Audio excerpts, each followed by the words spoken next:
Jemaat yang dikasihi Tuhan, pada minggu pagi ini kita akan merenungkan bagian firman Tuhan yang sudah disiapkan oleh Sinode Gereja-Gereja Kristen Jawa, Gereja-Gereja Kristen Jawa di seluruh Indonesia tentu, termasuk juga GKJ Maguwo Harjo menjadi bagian di dalamnya. Nas yang akan kita pelajari bersama-sama adalah Injil Matius pasal 28 ayat 1-10. Saudara dipersilakan mempersiapkan bagian firman Tuhan yang akan kita baca ini supaya kita bersama-sama menyimak, menandai bagian-bagian yang perlu ditandai untuk dipelajari kembali ketika kita membaca bagian itu, dan kita akan belajar bersama-sama dari bagian ini. Injil yang ditulis oleh Rasul Matius, pasal yang ke-28, ayat 1 sampai dengan yang ke-10, demikian firman-Nya. Setelah hari Sabat lewat, menjelang menyingsingnya fajar pada hari pertama minggu itu, pergilah Maria Magdalena dan Maria yang lain menengok kubur itu. Maka terjadilah gempa bumi yang hebat sebab seorang malaikat Tuhan turun dari langit dan datang ke batu itu dan menggulingkannya lalu duduk di atasnya. Wajahnya bagaikan kilat dan pakaiannya putih bagaikan salju. Dan penjaga-penjaga itu gentar ketakutan dan menjadi seperti orang-orang mati. Akan tetapi malaikat itu berkata kepada perempuan-perempuan itu, "Janganlah takut, sebab aku tahu kamu mencari Yesus yang disalibkan itu. Ia tidak ada di sini, sebab ia telah bangkit, sama seperti yang telah dikatakannya. Mari, lihatlah tempat ia berbaring." Lalu, dan segeralah pergi dan katakanlah kepada murid-muridnya bahwa ia telah bangkit dari antara orang mati. Ia mendahului kamu ke Galilea. Di sana kamu akan melihat dia. Sesungguhnya aku telah mengatakannya kepadamu. Mereka segera pergi dari kubur itu dengan takut dan dengan sukacita yang besar, dan berlari cepat-cepat untuk memberitahukannya kepada murid-murid Yesus. Tiba-tiba Yesus berjumpa dengan mereka dan berkata, "Salam bagimu." Mereka mendekatinya dan memeluk kakinya serta menyembahnya. Maka kata Yesus kepada mereka, "Jangan takut. Pergi dan katakanlah kepada saudara-saudaraku, supaya mereka pergi ke Galilea, dan di sanalah mereka akan melihat aku."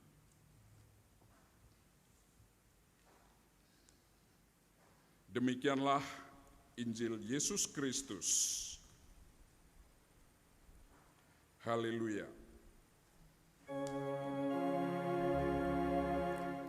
Haleluya, haleluya, haleluya.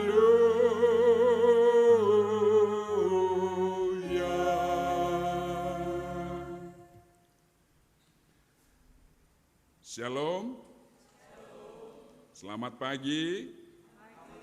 Semangat pagi. Ya, jangan lesu. Kemarin sudah Sabtu Sunyi. Hari ini harus bergairah. Karena hari ini adalah hari kebangkitan Kristus. Amin. Oke. Bapak Ibu Saudara jemaat yang dikasihi Tuhan, kita akan mempelajari bagian ini dengan judul yang sudah ditetapkan oleh Sinode, "Kan kuberitakan sejauh kuatku." Kira-kira judul ini ingin mengatakan bahwa aku ingin memberitakan sedemikian rupa dengan sekuat tenagaku, dengan semaksimal mungkin, dengan sebanyak mungkin yang bisa kujangkau.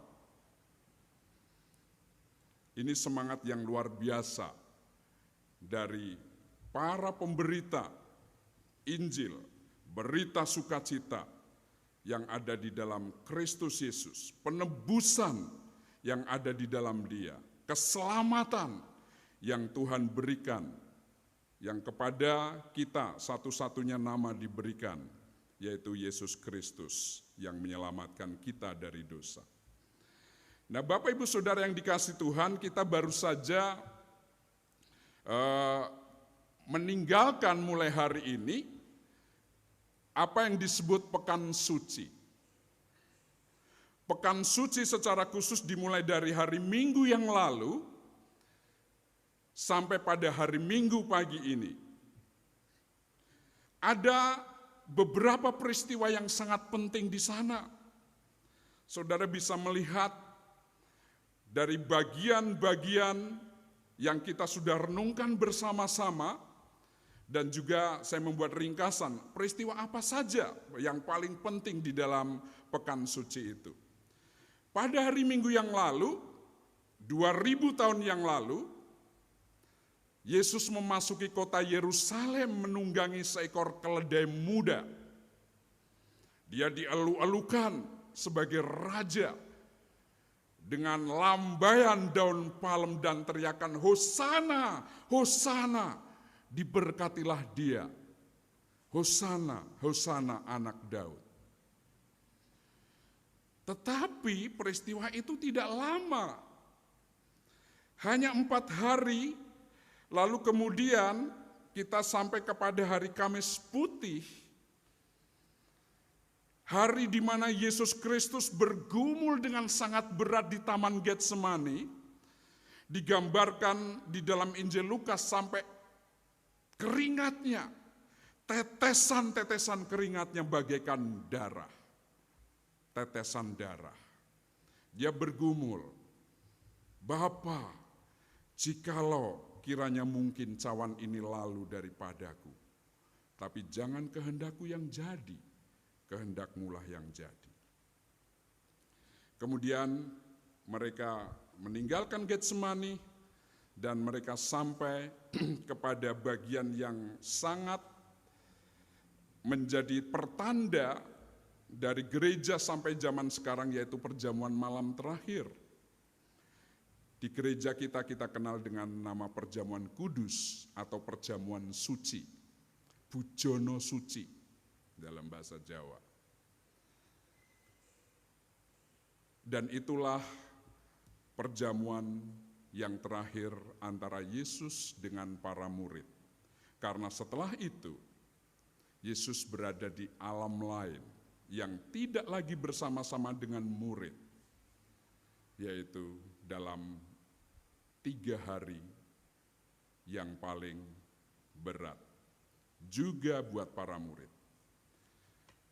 Hari Kamis malam sampai hari Jumatnya, akhirnya Yesus Kristus digelandang. Tidak ada yang salah didapati di dalam pemeriksaan-pemeriksaan itu. Dia secara politis semacam dikorbankan karena ada seorang penjahat kelas kakap yang mereka pilih untuk dibebaskan, yaitu Barabas. Sedangkan Yesus Kristus, Tuhan kita yang tidak didapati kesalahan sedikit pun, dikorbankan. Yesus akhirnya disalib. Penyaliban Kristus adalah pencemoohan dirinya sebagai raja pada hari Minggu, di mana dia dielu-elukan sebagai raja memasuki kota Yerusalem. Pencemoohan itu dapat dilihat dari mahkota duri yang dikenakan kepada raja ini. Mati di kayu salib di antara dua penjahat kelas kakap. Itu hari Jumat. Lalu hari Sabtu sudah bisa diduga ada gelisah, gundah gulana, ketakutan karena para murid itu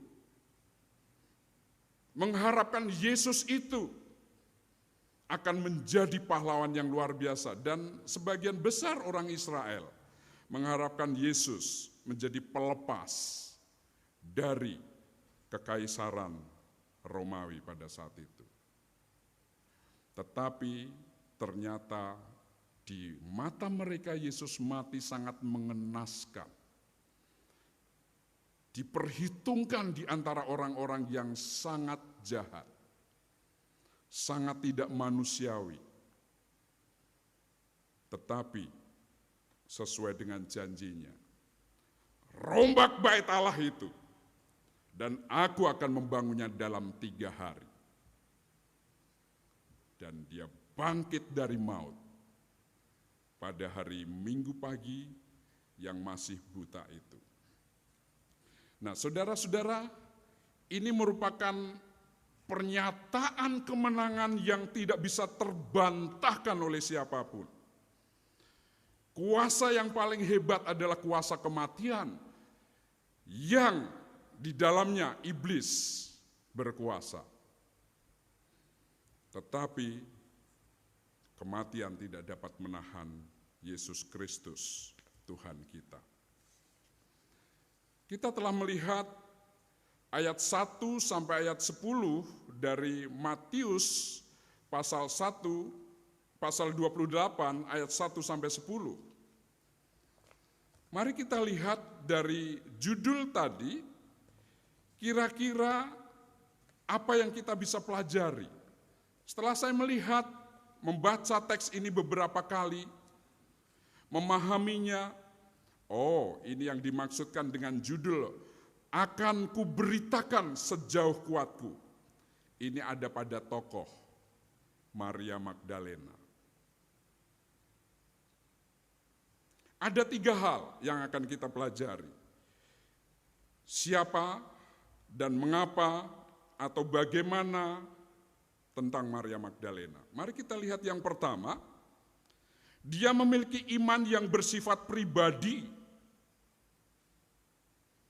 Hal itu bisa dilihat dari bagian di mana Maria Magdalena, yang kemudian saya singkat MM, karena ini harus ditulis di PowerPoint supaya pendek, singkat. Maria Magdalena atau MM merupakan tokoh utama dalam perikop ini. Memang ada 2 Maria disebut di dalam ayat 1 tadi. Saya bacakan sekali lagi untuk saudara. Setelah hari Sabat lewat, menjelang menyingsingnya fajar, pada hari pertama minggu itu, pergilah Maria Magdalena, orang pertama, dan Maria yang lain menengok kubur itu. Saudara, kalau saudara mencermati apa yang dikatakan oleh para penulis Injil lainnya, misalnya Markus, dia menjelaskan siapa Maria yang lain itu. Disebut Maria ibu Yakobus. Tetapi di bagian ini, itu enggak terlalu penting dalam pemberitaan Matius. Karena yang ingin ditonjolkan adalah Maria Magdalena, MM ini. Maria yang lain itu ada beberapa Maria, saudara. Orang-orang di sekitar para murid Yesus itu. Ya, ini Maria Magdalena, bagian ini yang akan kita lihat. Hal itu juga bisa dilihat dalam Yohanes pasal 20 ayat yang pertama. Misalnya, di sana dikatakan pada hari pertama minggu itu, pagi-pagi benar ketika hari masih gelap, pergilah Maria Magdalena ke kubur itu, dan ia melihat bahwa batu telah diambil dari kubur. Maria Magdalena. Matius menyebut ada Maria yang lain. Tetapi Maria yang lain itu tidak dijelaskan siapa. Sedangkan Maria yang berasal dari Magdala, yaitu Maria Magdalena, disebut secara khusus dengan keterangan Magdalena. Jangan keliru, ini bukan Maria yang lain lagi. Bukan Maria ketiga, bukan Maria keempat. Maria Mercedes misalnya. Sebagian saudara tidak kenal siapa Maria Mercedes karena itu film zaman kuno, waktu saya masih kecil.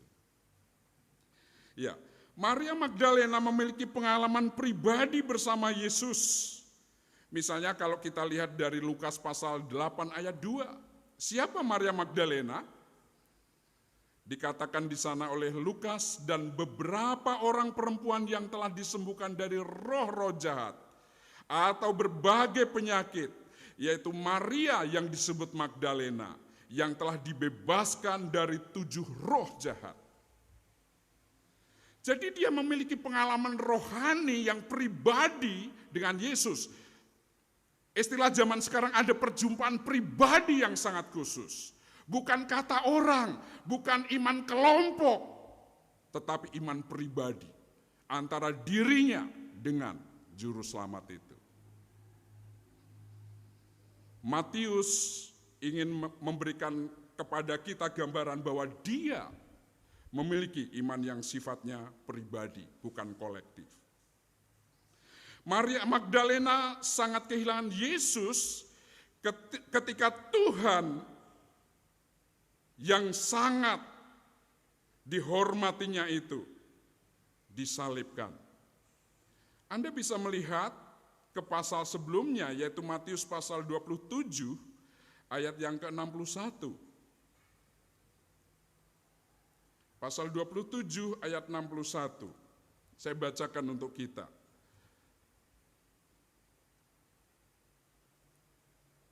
Sebelum ayat 61 itu adalah Yusuf Arimatea yang menguburkan mayat Yesus. Dikatakan di ayat 60 bagian akhir, pergilah ia, yaitu Yusuf Arimatea. Lalu ayat 61, tetapi Maria Magdalena dan Maria yang lain tinggal di situ, duduk di depan kubur itu, di seberang pintu kubur itu. Mengapa? Dia begitu sangat kehilangan. Dia begitu terpukul. Saya tidak tahu seberapa banyak di antara saudara yang merasa terpukul ketika Lady Di tiba-tiba wafat dalam sebuah kecelakaan. Atau yang belum lama ini, suami dari BCL, Bunga Citra Lestari, ya betul. Atau yang baru 2 hari yang lalu, penyanyi kebanggaan Indonesia, Glenn Fredly.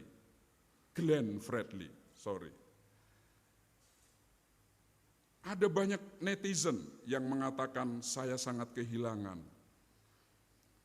Saya tidak tahu seberapa kehilangan Bapak Ibu Saudara ketika menghayati Paskah ini, bahwa Yesus yang menebus dosa saudara dan saya telah mati lalu terpisah dari sahabat-sahabat itu.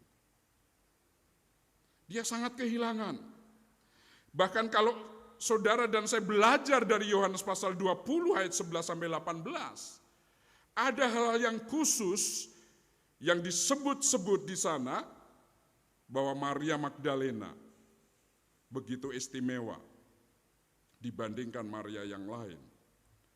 Mungkin dia hanya semacam simbol dari antara sekian wanita. Lalu yang berikutnya, Maria Magdalena dalam sikon atau situasi kondisi yang sangat takut dan gentar, sehingga Tuhan menemuinya secara istimewa. Masih ingat bagaimana Rasul Thomas yang tidak percaya, mungkin akan kita dengar dan baca beberapa hari ke depan, karena itu terjadinya pada hari ke-8 setelah hari ini, yaitu hari Minggu yang akan datang. Para murid sudah berjumpa Yesus, hanya Thomas yang belum. Dan ketika Thomas diberitahu bahwa kami telah berjumpa guru, kita semua ketemu dengan Tuhan, Mungkin kalau Thomas, orang Kulon Progo, saya dari Kulon Progo, jangan salah pikir, jangan salah baper ya. Thomas akan bilang, Belgedes, orang gugu tidak percaya sebelum kucucukkan jariku ke bekas paku di tangannya dan lubang di bekas tombak di lambung. Sekali-sekali aku tidak akan percaya. Yesus Kristus punya perhatian yang lebih pada pribadi-pribadi istimewa semacam ini. Dia ditemui, hai Thomas, shalom. Lalu Thomas disuruh mencucukkan jarinya, dia tidak melakukannya.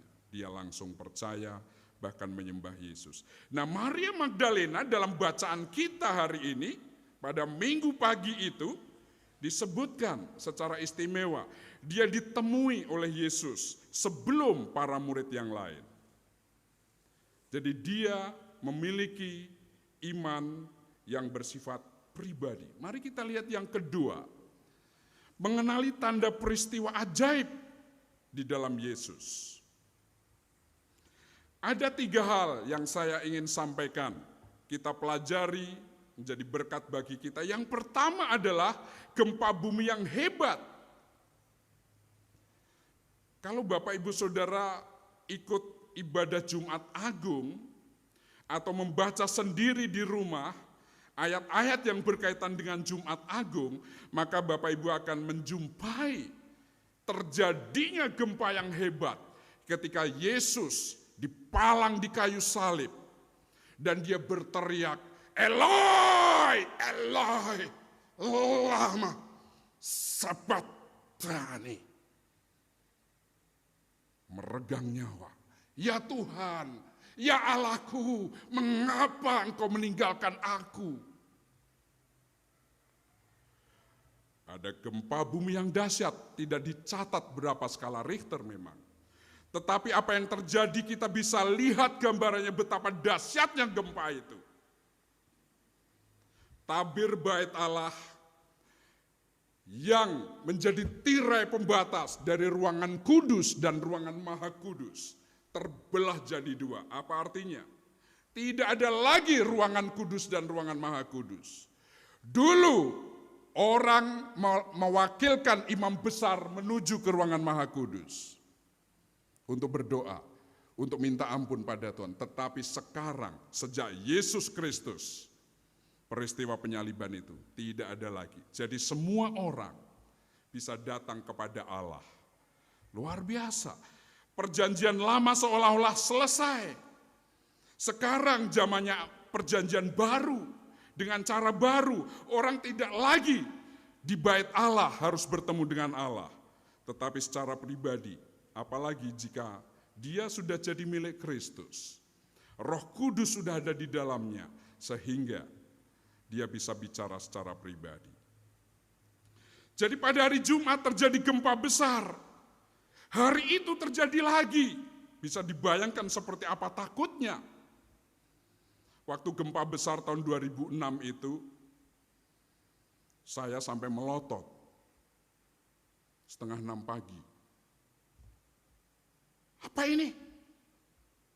Saya keluar, tetangga bilang, Gunung Merapi jeblok. Karena Merapi sedang bergolak. Kami semua melihat ke utara. Enggak tuh, sebentar lagi ada isu hoax. Tsunami, air sudah sampai Janti. Cepet amat pikir saya. Tapi kok ya bodohnya itu saya juga ikut lari gitu loh. Tunggang langgang. Saya ingin menggambarkan bahwa betapa dahsyatnya kejadian itu. Gempa yang terjadi ketika malaikat Tuhan datang dan menggulingkan batu itu. Yang kedua, sebagian dengan gempa itu gagahnya malaikat Tuhan itu datang untuk menggulingkan batu penutup makam Yesus. Sampai digambarkan di nas yang kita baca, para penjaga makam itu seperti mati berdiri. Apa artinya? Mati gaya. Tidak bisa bilang apa-apa lagi. Apa ini? Belum pernah terjadi. Atau mereka berkata, 2 hari yang lalu gempa, sekarang gempa lagi. Nggak bisa berkata apa-apa lagi. Seperti mati berdiri menurut nas kita. Gagahnya malaikat Tuhan. Dan Maria Magdalena mengalami hal yang dahsyat itu. Yang ketiga, Galilea disebutkan oleh malaikat maupun oleh Yesus dalam ayat 5 dan 10. Apa pentingnya Galilea, Bapak Ibu Saudara? Hari Minggu yang lalu kita baru membaca ketika Yesus dielu-elukan itu, lalu kemudian supaya genaplah ada nas bahwa ada nabi dari Galilea. Inilah Nabi Yesus dari Galilea. Galilea juga ada danaunya, di mana dia di seputar danau itu melakukan pelayanan-pelayanan yang awal. Sekalipun dia ditolak di negerinya sendiri yaitu Nazaret. Tetapi para muridnya berasal dari Galilea. Itulah sebabnya ketika Petrus menyangkali Yesus. Orang menyebutnya, bukankah engkau dari Galilea? Sama-sama dengan si Yesus Mesias itu? Galilea disebut. Dan sekali lagi, malaikat maupun Yesus menyebut Galilea. Ini bukan tempat sembarangan. Tempat yang sudah ditentukan Tuhan. Baik pada mula Yesus mengawali karyanya, maupun pada waktu dia mengakhiri karyanya di bumi. Maria Magdalena mengenali atau diizinkan Tuhan melihat tanda-tanda ajaib itu. Yang ketiga, dia menyanggupi tanggung jawab yang diberikan kepadanya. Pada ayat yang ke-5 dan yang ke-10, ada frase jangan takut. Ini sangat luar biasa. Malaikat menyatakan jangan takut itu sudah terjadi beberapa kali, beberapa tempat. Jangan takut. Kata jangan takut ini, saudara, muncul di seputar pelayanan Yesus ketika malaikat itu muncul. Misalnya ketika Maria baru saja akan hamil. Jangan takut Maria. Dalam mimpi Yusuf, jangan takut Yusuf mengambil Maria sebagai istrimu. Dalam pelayanan ketika Yesus dilahirkan, para gembala di padang Efrata melihat paduan suara itu. Jangan takut, hari ini telah lahir bagimu. Jangan takut, jangan takut, jangan takut. Diulang-ulang itu artinya sangat penting isu ini. Ingin ditegaskan bahwa akulah pemegang ketakutan, akulah yang memberi engkau kemenangan. Jangan takut, pergilah, bersikap beranilah, aku menyertai engkau. Pasal 28 ditutup dengan janji yang sangat luar biasa. Dan ketahuilah, ayat 20b, aku menyertai kamu senantiasa sampai kepada akhir zaman. Apakah sekarang sudah akhir zaman? Belum. Hampir? Ya. Berarti penyertaan Yesus masih berlaku bagi saudara dan saya. Amin. Lebih keras lagi. Amin. Nah, gitu supaya kelihatan banyak orang yang hadir kan. Wow. Yang kedua, peran wanita di dalam pemberitaan Injil. Frase pergi dan katakanlah juga muncul di ayat 5 dan 10. Ingat Bapak Ibu, murid Yesus yang 12 itu semuanya semua berjenis kelamin laki-laki. Tetapi Yesus belum menjumpai mereka ketika bangkit itu. Tetapi yang dijumpai adalah Maria Magdalena dan Maria lain itu. Pesannya, pergi dan katakanlah. Dalam bahasa yang lain, pergi dan beritakanlah. Tadi yang pertama, jangan takut, artinya kamu harus berani. Pergi dan beritakanlah. Itu artinya menjadi peran dari wanita juga untuk memberitakan Injil. Yang ketiga, Pentingnya membagikan berita kebangkitan Yesus Kristus kepada dunia adalah pengharapan yang nyata. Ini bukan hoax. Ini bisa dipercaya. Janji Tuhan itu ya dan amin. Karena dia hidup maka ada hari esok, itu tadi nyanyian kita. Akulah kebangkitan dan hidup. Barang siapa sudah mati kalau percaya dia akan hidup. Aku jalan kebenaran dan hidup. Dia hidup. Ada banyak orang yang bangkit dari maut, entah itu mati suri atau mati mati belum waktunya, lalu karena didoakan oleh banyak orang yang mengasihi dia, Tuhan mengembalikan kembali nyawa itu, akhirnya hidup untuk sekian tahun lamanya. Tapi yang perlu diingat, termasuk Lazarus yang dibangkitkan oleh Yesus, akhirnya mati. Parkir di kuburan. Tetapi Yesus Kristus, kuburannya kosong. Dia hidup sampai sekarang. Dan penyertaannya bagi saudara dan saya sampai akhir zaman.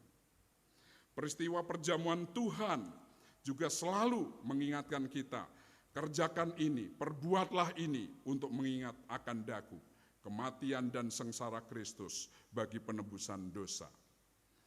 Apa penerapan yang kita bisa lakukan, Bapak Ibu? Mari kita bertumbuh dalam pengenalan Tuhan melalui firman. Baca Alkitab mumpung work from home, study from home, belajar, bekerja, beribadah dari rumah. Mari lebih banyak baca firman, lebih banyak berdoa, mendoakan banyak orang. Bukan banyak mendoakan diri sendiri terus. Merenungkan, bahkan menerapkan itu. Yang kedua, berlaku setia pada janji dan penyertaan Tuhan dengan mengenali tanda-tanda yang terjadi di sekitar kita. Memang kadang-kadang ada orang yang otak-atik gathok, orang Jawa itu. Tuh lihat, kebulnya Merapi itu, koyok Rasul Petrus. Saya heran lagi. Lalu kemudian di sana, oh iya, kalau itu seperti Tuhan Yesus di Getsemani ya. Saya enggak tahu lukisan mana yang Anda refer, yang Anda rujuk sehingga bisa punya pengalaman seperti itu. Ya karena berdoa itu tidak harus sujud jengkeng, bisa juga berdiri, bisa juga angkat tangan, tapi bisa juga pernah dilakukan oleh Yesus, sujud berdoa. Bertumbuh. Yang kedua, berlaku setia pada janji dan penyertaan Tuhan dengan mengenali tanda-tanda di sekitar kita.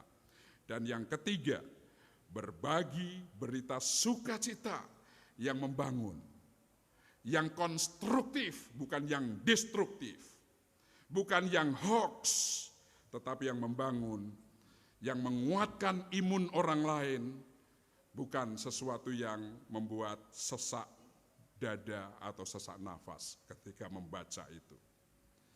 Mulai dari mana? Dari keluarga kita, dari tetangga kita yang paling dekat, kolega kita di kantor, dan masyarakat luas. Kita bisa melakukan itu sehingga kita bisa seperti Maria Magdalena dalam tema tadi. Aku akan beritakan sejauh yang aku bisa lakukan. Ku kan beritakan sejauh kuatku. Selamat hari Minggu. Selamat Paskah, Tuhan memberkati.